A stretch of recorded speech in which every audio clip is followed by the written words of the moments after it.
وعلى آله وأصحابه الأصفياء والتابعين لهم بإحسان تركوا لنا معارفهم وتراثهم الغراء والثراء. Amma ba'du, hadratal muhtaramin, para alim ulama, para masyayikh, para habaib, wabil khusus panjenenganipun Romo Kiai Haji Idris Hamid Sahibul Haul dan juga Rais Syuriah PBNU beserta keluarga besar Mbah Hamid Pasuruan yang saya tidak bisa menyebut satu persatu namanya, yang sama-sama kita hormati para sesepuh yang hadir di hadapan saya, Romo Kiai Haji Ali Masyhuri, Romo Kiai Haji Abdus Salam Mujib, laras nggih? Romo Kiai Haji Hasan, ada Kiai Haji Tajul Mafakhir, ada Kiai Haji Anis, serta Kiai Haji Firjaun Barlaman bin Kiai Ahmad Siddiq yang baru saja menyampaikan sambutan. Wabil khusus kakak saya Menteri Sosial ini, Gus Saifullah Yusuf, karena senior saya di PBNU. Para hadirin hadirat yang hadir di majelis haulnya Romo Kiai Haji Hamid Pasuruan, insya Allah semoga kita semua yang hadir mendapatkan keberkahan dari Allah Subhanahu wa Ta'ala. Allahumma amin. Pagi hari ini alhamdulillah kami dapat hadir di tempat ini mewakili Ketua Umum Pengurus Besar Nahdlatul Ulama Kiai Haji Yahya Khalil Saquf, yang hari ini beliau harus berangkat ke Amerika, sehingga menyampaikan salam kepada semua yang hadir di sini. Biasanya Gus Yahya tiap tahun nih kurawuh nggih mriki, tapi hari ini harus terbang nanti sore, jadi waktunya beliau tidak bisa hadir kemari. Para hadirin yang dimuliakan Allah, tentu Mbah Hamid Pasuruan ini bagi Nahdlatul Ulama adalah salah satu ulama yang memang istimewa, ya, sehingga setiap haulnya selalu ada yang hadir mewakili PBNU. Kita tahu bahwa orang menjadi kekasih Allah itu biasanya karena yang bersangkutan memiliki kredit poin, memiliki nilai. Kadang-kadang nilainya 1 atau kadang-kadang 2, kadang-kadang 3. Ada beberapa faktor, ada beberapa poin yang membuat yang bersangkutan dijadikan kekasih Allah. Ahlan wa sahlan Al-Habib Jindan. Faddalu.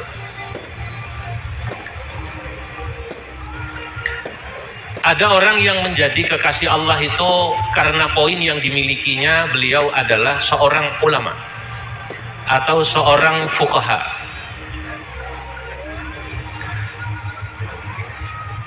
Faddalu ya habibna. Ala ma fi mushkilah.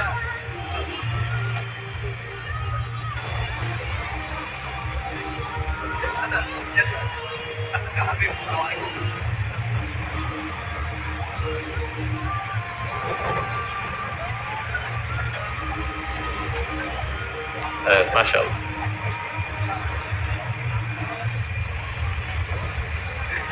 Jadi ada orang yang menjadi kekasih Allah atau waliullah itu karena ilmu, karena al-fiqhu, pemahaman yang dimiliki yang bersangkutan. Sehingga dahulu ada sebuah makalah yang dinisbatkan, ada yang mengatakan kepada Al-Imam Asy-Syafi'i, ada yang mengatakan makalah ini dinisbatkan kepada Al-Imam Abu Hanifah. Beliau berkata, "Lau lam yakunil fuqaha'u waliyan, lam yakun fil ardi waliyun." Saya ulang. "Lau lam yakunil fuqaha'u awil ulama'u awliya Allahi fil ard, lam yakun fil ardi waliyun." Jika di muka bumi ini katanya para fuqaha atau para ulama itu bukan menjadi wali atau tidak bisa disebut menjadi walinya Allah, kekasih Allah, lam yakun fil ardi waliyun, maka di bumi ini tak ada lagi wali. ungkapan yang dinisbatkan kepada Imam Asy-Syafi'i, ada yang mengatakan dinisbatkan kepada Imam Abu Hanifah, ini menunjukkan bahwa ada kekasih Allah itu yang menjadi kekasih Allah, menjadi wali karena ilmunya. Poinnya adalah ilmu. Orang yang istiqomah mucal niku ten pondok yang disebut murabbiyin, nah itu biasanya wali karena istiqomah.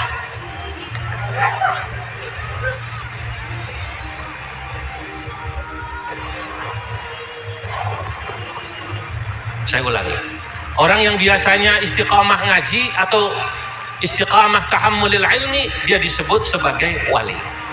Nah ini kok berat zaman sekarang ini. Makanya ketika ada seseorang bilang pada saya, Gus Bahak ini kok diundang sulit ngisi-ngisi haul atau pengajian kecuali di beberapa tempat. Saya jawab, saya katakan pun cukup, yang jadi korbannya saya saja. Orang seperti Gus Bahak itu memang sebaiknya tetap istiqomah mucal ngaji. Saya katakan waktu hall di Leteh, nggih Gus nggih. Dulu sebelum saya diamanati ten mriki di Tanfidiah ini, dulu saya di Suriah kados Gus Tajul niki, saya masih istiqomah ngaji, Bib. Majelis tinggalan orang tua saya itu lebih dari 25 majelis seminggu. Sekarang harus saya bagi dengan adik saya keliling ngaten niki. Resikonya apa? Pasti yang namanya tidak istiqomah ngajar ngaji, mutolaahnya kurang.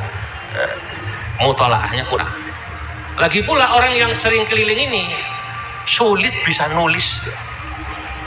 Kalau niku kepanggih ulama-ulama dari Pakistan, kepanggih ketemu ulama-ulama dari Afghanistan, Gus. Di Afghanistan unik, ulamanya jadi menteri. Salah satunya Wazirul Ma'din wal Petrol, menteri pertambangan dan perminyakan. Ini menteri tapi memberi pada saya informasi, alhamdulillah saya mensyarahi Sahih Bukhari dalam 7 jilid. Masya Allah, itu menteri pertambangan. Bagaimana menteri sosialnya itu?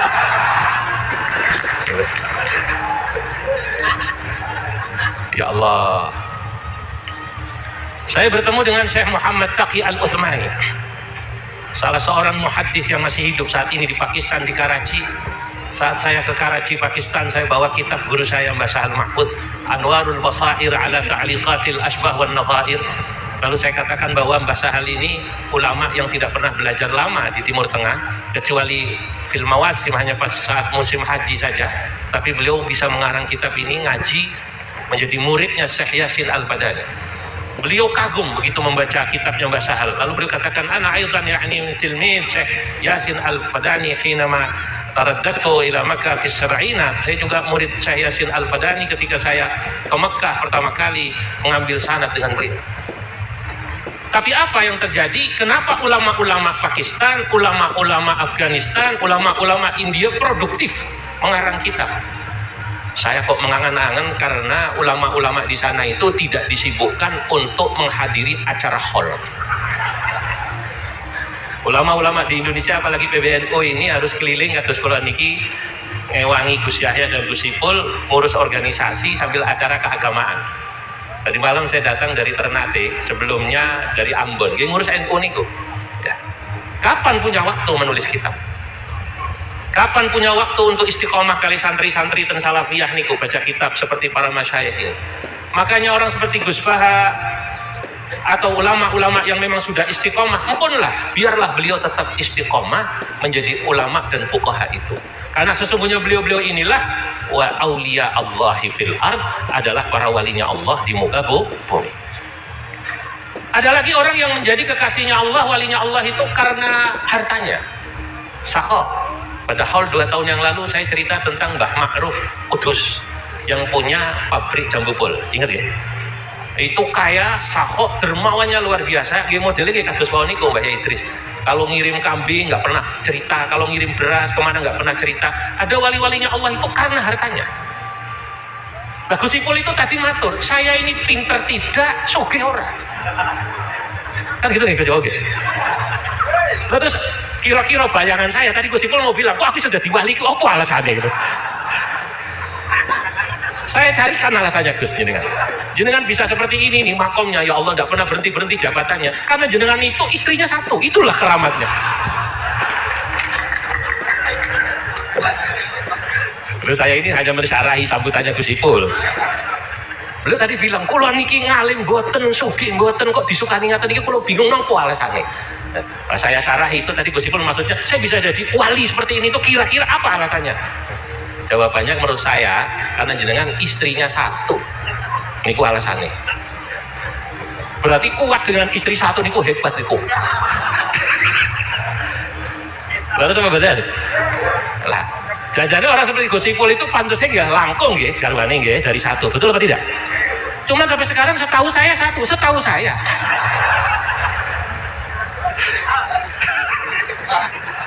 Berarti wali nih gila. Kenapa wali?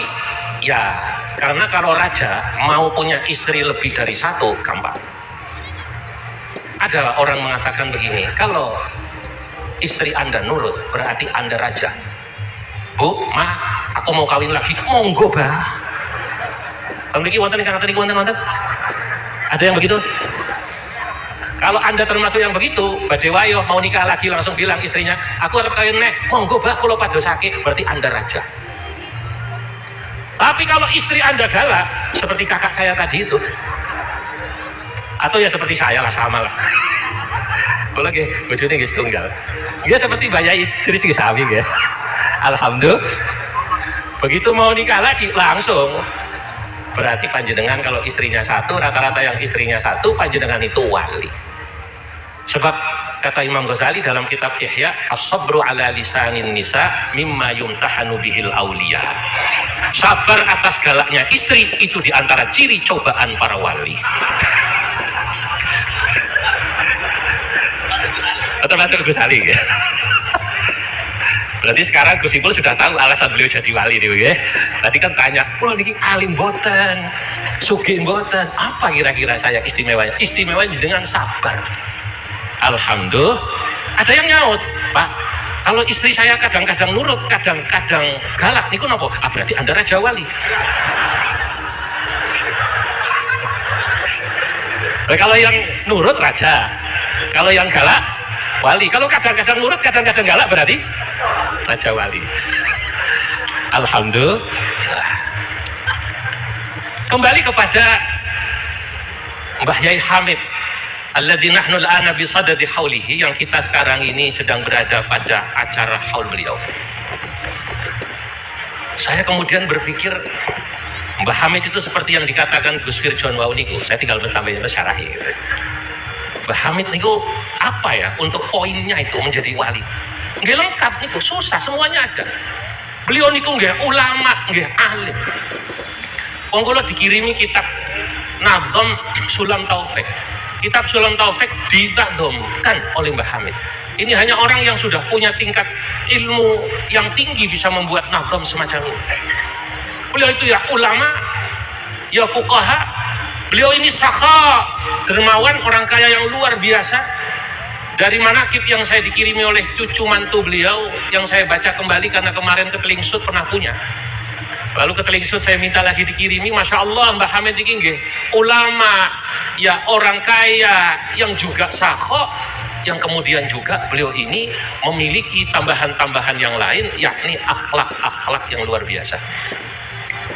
Saya memandangi wajahnya Mbah Hamid di poster dari tempat istirahat sampai tempat ini. Saya teringat seorang ulama namanya Habib Hasan Al-Jufri Bangil. Niku pernah membuat syair madah pujian untuk Mbah Yai Usman Al-Ishaqi, abahnya Gus Tajul ini. Saya ingat nih syair niki nggih, walaupun untuk Mbah Yai Usman Al-Ishaqi sebenarnya pas juga untuk Mbah Yai Hamid. Wa idza nadharta liwajhihi yumbika an husni tawiyyati daiman fi qalbihi ajazat lisani 'anin nu'uti liwasfihi wa bijudihi wa bihilmihi wa 'ulumihi. Wa idza nadharta liwajhihi yumbika an, jika Anda melihat wajahnya Mbah Yai Hamid, Mbah Yai Usman Al-Ishaqi, para aulia-aulia Allah yang lain, Lihat posternya mawon, Masya Allah, yumbika an husni tawiyyati daiman fi qalbihi. Anda akan melihat Masya Allah betapa beliau punya batin tawiyyah niku husni tawiyyah. Meningali wajah mawon niku remen jenengan, Masya Allah. Saya belum pernah ketemu zaman beliau wafat, umur saya baru 3 atau 4 tahun. Sekarang haul yang berapa nih? 43. Umur saya sekarang 47. Berarti saat beliau wafat beliau baru umur 4 tahun. Tapi saya hanya melihat wajahnya, Masya Allah. Wa idza nadharta li wajhihi yumbika an husni tawiyyati daiman fi qalbihi. Jika Anda melihat wajah beliau, ini yang punya Habib Hasan Al-Jufri. Ya, saya bacakan saja. Madah ini pujian untuk Ki Usman Al-Ishaqi, ayahnya Gus Tajul, ayahnya Ki Asrari Al-Ishaqi. Jika Anda melihat wajah-wajah orang alim seperti Mbah Usman, seperti Mbah Hamid, maka wajah beliau yumbika an husni tawiyyati daiman fi qalbihi. Wajah beliau itu akan menunjukkan husni tawiyyah, betapa bagusnya batin beliau nih. Batin ini usai. Ya Allah. Daiman, selamanya. Maka beliau kemudian sampai mengatakan ajazat lisani anin nu'uti liwasfihi. Lisanku tak mampu lagi anin nu'uti liwasfihi, untuk menggambarkan bagaimana sifat dan akhlak beliau. Wa bijudihi wa bihilmihi wa ulumihi. Bagaimana kedermawanannya, bagaimana ketawaduannya, bagaimana ilmu. Masya Allah. Punlah Iki Mbah Hamid. Saya pada kesempatan ini hanya akan memberi contoh mawon dari apa yang saya baca dalam manaqib. Saya tidak akan berani keluar dari situ. Karena berbicara tentang seseorang yang diholi harus membaca bagaimana manaqib beliau. Manaqib ini ditulis tentu sesudah beliau wafat. Ini berbeda dengan Imam Asy'arani. Imam Asy'arani sahib Lataiful Minan wa sahib Al-Yawaqid wal Jawahir, pemilik kitab Lataiful Minan wal Akhlaq dan pemilik kitab Al-Yawaqid wal Jawahir fi bayani aqaidi ahli al-akabir. Beliau menulis biografi dirinya sendiri. Imam Asy'arani. Imam Sya'roni ini termasuk ya sami kalau kusipul nih, sami kata sekolah wali yang istrinya lumayan nih, lumayan. Saudara-saudara, saya dari manaqibnya nih membaca satu hal saja yang tadi digambarkan husni tawiyyati daiman fi qalbihi. Bagaimana Mbah Hamid Pasuruan ini batinnya atau tawiyyahnya luar biasa, daiman, hati itu bersih. Bersih ini pripun? Persis seperti yang disampaikan Gus Firjon wau, beliau itu punya sifat rahmah yang luar biasa kepada umat. Dalam manaqib niku sejarah Mbah Hamid Pondok Salafiyah pernah kemasukan maling, terus gitu. Maling masuk ke pondok. Ini pasti maling anyaran nih, Pak. Nek maling sing senior pasti tahu, ojo maling nang pondok wong akeh santri. Ini pasti orang maling karena tidak ngerti atau saking karena butuhnya, antara dua. Begitu di Pondok Salafiyah nih ketangkep. Kali santri mau digebuki sama Mbah Hamid dilarang. Jangan digebuki, jangan digebuki. Jangan dipukuli, jangan dipukuli. Ya Allah, ono tamu kok kon gebuki. Maling itu tamu, kata Mbah Hamid. Lalu sesudah sholat subuh dibuatkan nasi goreng dalam sejalin. Cuma nasi gorengnya hanya pakai telur. Dikasih kopi. Mbah Hamid matur sama beliaunya ini yang maling. Ya Allah Pak, besok lagi kalau kesini mbok ngomong biar saya siap-siap motong ayam. Lo maling kok kan ngomong. Ini mohon maaf, nasi gorengnya hanya pakai telur. Masya Allah. Saya langsung ingat husni tawiyyati daiman fi qalbihi ini, apa yang saya baca dalam kitab Muhammad Al-Insanul Kamil, sarangan Al-Muhadditsil Musnid Sayyid Muhammad Alawi bin Abbas Al-Maliki. Dalam kitab Muhammad Al-Insanul Kamil, Sayyid Muhammad bin Alawi bin Abbas Al-Maliki menjelaskan ketika membahas makna wa ma arsalnaka illa rahmatan lil alamin. Tidaklah kami mengutus dirimu hai Nabi Muhammad kecuali agar engkau menjadi rahmat bagi seluruh alam. Sayyid Muhammad memberikan penjelasan. Lam yaqulillahu ta'ala, Allah tidak berfirman wa ma arsalnaka illa rahmatan lil mu'minin. Bal yaqulillahu ta'ala wa ma arsalnaka illa rahmatan lil alamin. Kami tidak mengutus dirimu hai Nabi Muhammad untuk membawa rahmat bagi kaum mukminin saja, tapi kau menjadi rahmat bagi alam. Said Muhammad menjelaskan kalau Allah mengatakan Nabi Muhammad itu menjadi rahmat bagi seluruh alam, maka rahmat yang dibawa oleh Nabi Muhammad adalah rahmatan ammah, rahmat yang umum. Termasuk Nabi itu rahmatan lil kafirin, Pak. Kanjeng Nabi niku rahmatan lil munafikin, rahmatan lil usati wal mudhnibin. Termasuk Nabi Muhammad itu menjadi rahmat, membawa rahmat bahkan termasuk bagi orang ahli maksiat. Masya Allah. Jadi panjenengan kalau melihat idza ra'aitum 'aliman aw salihan ya'tuna mawadhi'al ma'asi awil usata, apabila Anda melihat ada orang soleh, orang alim kok datang ke tempat maksiat, sampean aja jangan buruk sangka. Ini dalam kitab abahnya Gus Tajul namanya Minhatul Aqyas fi Husnidz Dhanni bin Nas. Ini kitab ikhtisar dari kitabnya Al-Alim Al-Allama Al-Fuli Al-Misri. Kitab aslinya besar, Tuhfatul Aqyas fi Husnidz Dhanni bin Nas. Dalam kitab ini dikutip ucapan-ucapan Sayyidi Ali Al-Khawwas, gurunya Imam Sya'roni ini. Apabila Anda melihat ada orang soleh, orang alim mendatangi tempat maksiat, Rian wonten Gusmi, Gusmi kalau ke Surabaya sering datang ke tempat-tempat ngaten niku nggih. Nah itu jangan suudzon, harus husnudzon bahwa beliau datang ke sana itu dalam rangka rahmat, kasihan sama yang ahli maksiatnya itu, bagaimana mereka supaya kemudian bisa sadar. Maka nanti kalau panjenengan lihat Gus Ipul sebagai Menteri Sosial datang ke lokalisasi, jangan suudzon. Bukan berarti beliau kalau datang ke sana jadi gratis, bukan. Innama ya'ti maudhi'al ma'asi awil usah li rahmatihi lahum. Gus Ipul sebagai Menteri Sosial itu datang ke tempat maksiat itu karena kasihan. Kon mandek ojo ngene iki ojo, saya kasih bekal. Menteri Sosial punya instrumennya. Dikasih modal, diajarin jahit, terus Gus nggih, supaya berhenti itu. Ini saudara-saudara, bapak-bapak, bagaimana ulama-ulama dulu mengajarkan pada kita bahwa rahmat itu harus diberikan termasuk lil usah wal mudhnibin. Baik Hamid niku, bagaimana kasihannya sama pencuri, dikasih makan. Nek zaman saiki ono maling niku, kira-kira diapakno Cak? Kepuki, Mbah Hamid boten. Dikasih sarapan, dibikinkan nasi goreng, walaupun dalam buku itu tidak ditulis, saya yakin sama Mbah Yai Hamid pasti disangoni niku. Masya Allah, itu rahmah. Sekarang ini yang langka niki Pak, rahmah ini. Dunia ini sekarang kita ini kok seakan-akan hidup harus hitam putih. Anda pro sana apa pro sini? Saya ini sekarang kalau duduk jajaran sama Habib Jindan itu pasti langsung di frame dalam sosial media pro Ba'alawi. Besok saya kumpul sama Kang Imat, itu tetangga saya di Banten. Ya rada mampu dulu, di atasnya nyambung. Lalu kemudian, wah ini pro Kiai Imat. Lu kenapa kita harus begitu? Kenapa kita tidak punya rahmatan lil alawiyin wa rahmatan lil jawiyin kita? Betul apa tidak?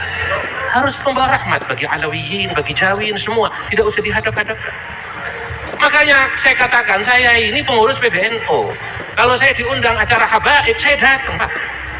Saya diundang misalnya oleh teman-temannya Kiai Imat, saya datang karena Nahdlatul Ulama datang dalam rangka mewujudkan makna wa ma arsalnaka illa rahmatan lil alamin. NU harus rahmatan lil alamin, tidak hanya untuk satu kelompok. Jelas ngomong betul? Nah iya, ini yang mahal sekarang Pak. Mbah Yai Hamid inilah kita belajar dari beliau, tidak ada itu rasa marah, kesel, benci pada orang, yang ada rahmah. Yang kedua, saya yakin Mbah Yai Hamid memperlakukan pencuri ini selain karena dengan baik, maksud saya, selain karena sifat rahmatnya, juga karena sifat husnudzannya pada pencuri ini. Saudara-saudara, wa ajma'u, ulama telah sepakat. Orang itu kalau hatinya bersih, tidak ada suudzon, tidak ada rasa benci. Orang kalau hatinya bersih, tidak ada suudzon, tidak ada benci, ya, illa an tahharahullahu qulubahum 'anil radha'il wan naqais. Allah pasti akan membersihkan hati orang tersebut dari kekurangan. Nah, kalau sudah seperti ini, punlah seseorang itu pasti wali. Wali tidak punya benci. tidak punya dendam, tidak punya marah sama siapapun. Kenapa? Karena yang dilihat ini makhluk Allah. Kalau sudah melihat makhluk Allah siapapun, kucing, apalagi manusia, pasti sayang, Pak. Imam Ibnu Ajibah dalam syarah hikam mengutip syair. Syairnya indah nih. Irham bunayya jami'al khalqi kullahum wanzur ilaihim bi'ainir rifqi wasyafaqah waqir kabirahum warham saghirahum wara'i fi kulli khalqin haqqa man khalaqah. Irham bunayya, rahmati olehmu wahai anakku, jami'al khalqi, seluruh makhluk, kullahum, semuanya. Wanzur ilaihim, tataplah semua makhluk bi'ainir rifqi wasyafaqah, dengan tatapan kasih sayang, dengan tatapan kelembutan. Wakir kabirahum, nek sampean temu sing wis sepuh, hormati sing sepuh niku. Senajan beda partai, senajan beda kubu, nek ketemu cucuk tangane, Pak. Mungkin Anda beda pilihan. Ini zaman pilkada. Terus nggih. Tapi kalau ketemu orang lebih sepuh, beda pilihan. Mungkin kiai tersebut atau beliaunya atau tokoh tersebut bukan pilihan saya. Ketemu beliau kalau lebih sepuh, cium tangannya, hormati kesepuhannya. Warham saghirahum, kalau Anda bertemu yang lebih muda, rahmati dia. Wara'i fi kulli khalqin haqqa man khalaqa, pada setiap makhluk kau harus menjaga hak Allah yang menciptakannya, karena Allah lah yang menciptakannya, termasuk orang kafir, termasuk orang ahli maksiat. Mbah Hamid ketika melihat pencuri, melihat ya Allah, iki makhluk Gusti Allah iki.